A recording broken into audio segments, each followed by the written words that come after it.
Omukoro gugubira kanisa ya St Paul's Cathedral eri kushanga mu town ya Kasese.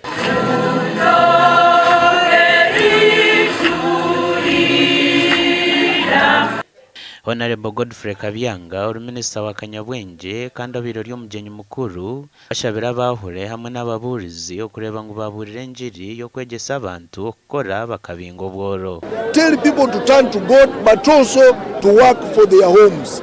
That is very, very important. Otherwise, if they don't tell people to earn money, then we shall have more thieves, and which is immoral. Minister nayongera agira ngo nangwa bashemeye kuburira engiri yo kurwanisa uburubwenguzi. Also tell people they should assist us to fight corruption.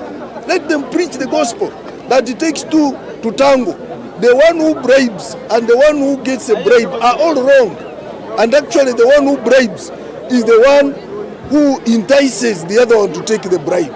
Right Reverend Nason Baruku, Bishop wa South Rwenzori, washabire ngo nangwa bebe cyo kureberaho. Gendo munsi waburengere wiro burungi no burabateganisi kureba ngwe kanisa ya Ruhanga ya Yombe.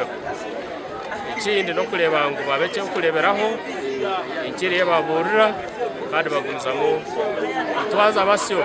Bamwe ombatungiro bwahure n'oburizi nibasima Ruhanga obo basize kubasiya hachireki. Thank the Almighty God who has enabled me and my wife for the longer journey that we have taken, but through his support and power we have succeeded.